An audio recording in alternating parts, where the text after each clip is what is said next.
Hi, my name is Donna Benessi. I'm with the Department for Aging and Rehabilitative Services. In 2014, Congress passed the Workforce Innovation Opportunity Act. Through part of this legislation, the U.S. Department of Labor sought to improve economic opportunities for individuals with disabilities who were earning less than minimum wage. Among the law's requirements was the call to provide career counseling to these employees. Section 511 of the Workforce Innovation Opportunity Act requires that all individuals being paid less than $7.25 per hour receive career counseling to learn about their options to increase their wages and increase their employment opportunities. The counseling, in addition to referral services, is intended to provide people with information about options to increase their wages and about options for other employment opportunities. To carry out the law's requirements at the state level, Congress tasked the designated state unit with providing career counseling to all employees who are paid less than minimum wage. In Virginia, that designated state unit is the Department for Aging and Rehabilitative Services, or DARS.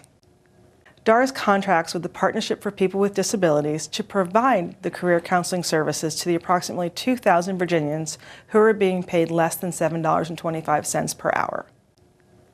The partnership has a network of trainers through the Center for Family Involvement. The trainers provide career counseling to groups of individuals as well as individuals at their place of employment.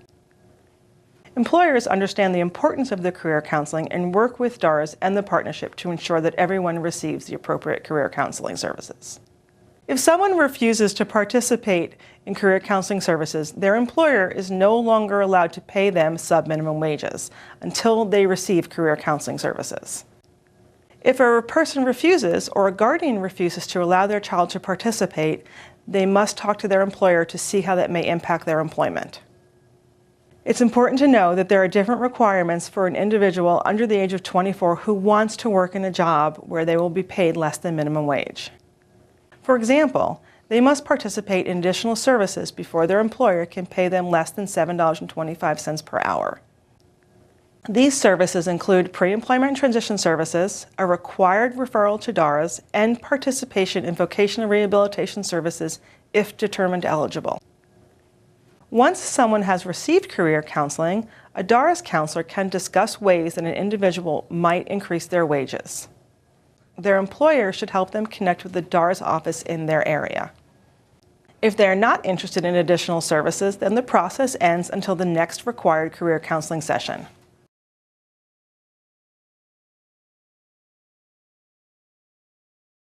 Hi, I'm Shirley Lyons with Henrico Employment and Day Services. We have the training because as a program that has a certificate from the Department of Labor to pay sub-minimum wages, we're required to provide the training for all of the individuals who earn less than minimum wage. The employees responded with a lot of enthusiasm. People seemed to enjoy the opportunity to talk about the subjects. They enjoyed the interaction with the trainers. And I think it did open a lot of individuals' eyes to what they might want to accomplish with their lives.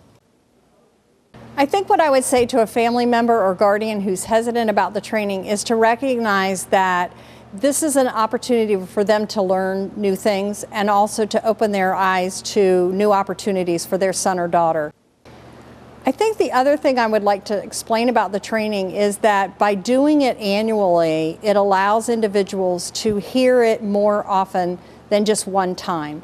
Sometimes people, especially individuals with disabilities, need more than just a one-time, hey, this is an opportunity. They need to hear it more and more often than that. I think another thing that families and guardians need to understand is that while thinking about their son or daughter going into the community, into employment, is a little bit scary, we have a lot of situations where we have built-in supports so that people aren't completely alone. There are options for working with groups so that there's a staff person with them all the time. There are options for working individually where we provide supports as often as they need them. It isn't just sticking somebody out into the community and everybody walking away from them. I think that the system these days has built up the supports that people need, and they have the options. So while it's a little bit scary, most of the folks who go out and work in the community are very successful there and find that it's not an unsafe place to be.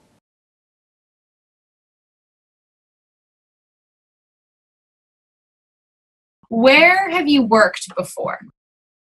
I work at a workshop in Danville. I may have a little bit of money.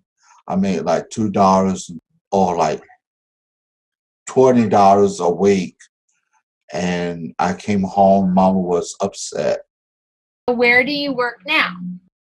Now I got this job, Chick-fil-A, at Riverside Drive. And they good pay with me. Did your mom help you find your job at Chick-fil-A? My job coach found me a job at Chick-fil-A. Do you live with your mom? No, I live by myself now. Was your mom happy about the idea that you were looking for a new job? She was happy.